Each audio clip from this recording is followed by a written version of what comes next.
Pinagpalang araw po sa inyong lahat mga kapatid. Napakaganda po ng banal na ebanghelyo. But at the same time, shocking po ang dating. Sabagat sanay na sanay po tayo na God is depicted as a God of righteousness, a God of love, a God of justice, a very generous and just God. Pero parang napakahirap tanggapin ng ating Diyos ay pumapanig din sa ating mga kaaway. Napakahirap po yatang tanggapin ang bagay na ito. Shocking din po sa ating lahat sapagkat at the inner core of our whole being, we cannot accept the teaching of the Lord na mahalin ang mga kaaway.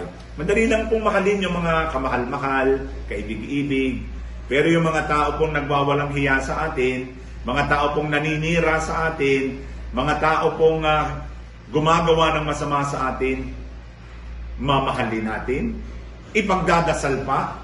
Siguro kapatid, ikaw pag pinagdasal mo yung kaaway mo, iba na yung dasal mo, ano?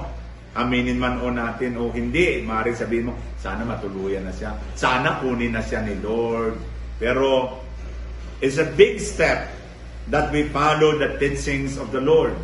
Na this is a call for us for an extra mile, an extra forgiveness, an extra love and mercy.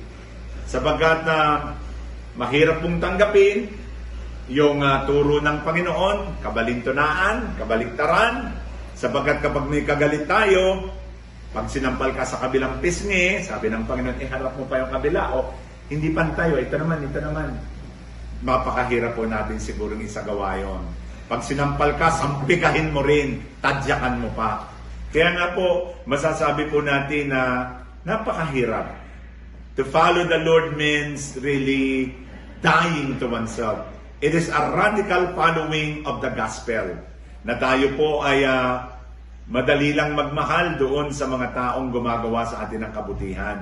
Pero sabi ng banal na ebanghelyo, ano ang pagkakaiba natin sa mga hintil, sa mga pagano, na gayon din naman ang kanilang ginagawa? Minamahal lamang yung kamahal-mahal at pinagdadasal at ginagawa ng kabutihan yung mga gumagawa ng kabutihan. Pero ang sabi ng Panginoon, mahalin mo ang iyong kaaway. Ipagdasal mo yung mga napupuot sa inyo. Alam po niyo, sa dami po ng mga nakasalamuha kong tao, alam ko po yung mga tao po na lalapit sa akin magpapadasal. Ito po yung mga taong walang magandang salitang binitawan laban na para sa akin. Ito po yung mga taong alam kong naninira ng talikuran sa akin at sa kamay ni Jesus ay ang ginagawa ko po, ipinagdadasal ko po. At sabi po ng mga kasama ko rito, Father, bakit niyo pinagdasal yun? Sinisiraan kayo noon. At sabi ko, mas magandang gumawa tayo ng kabutihan kaysa gumawa ng kasamaan. Mas maganda po na tayo po, pag binato tayo ng bato, patuloy natin ang tinapay. Lagyan pa natin ng palaman. Huwag lang lagyan ng lason. Ano? Pero mas maganda po, sabi sa banal na kasulatan, conquer evil, not by doing evil, but by doing something that is good.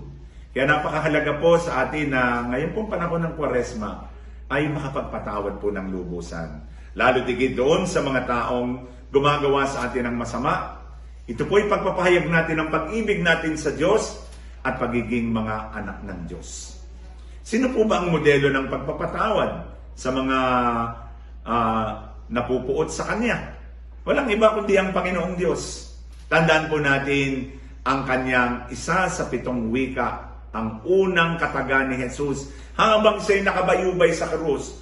Pagkatapos siyang alimurahin, luraan, duraan, pahirapan, at tumanggap ng 5,000 mahigit na sugat sa kanyang katawan, tigmak ng dugo, apparently deserted by the Father, abandoned by the Father, deserted by His disciples, naghihirapan na. Pero ang unang katagang lumabas sa kanya, Ama ko, patawarin mo sila sapagat hindi nila alam ang kanilang ginagawa. Amen.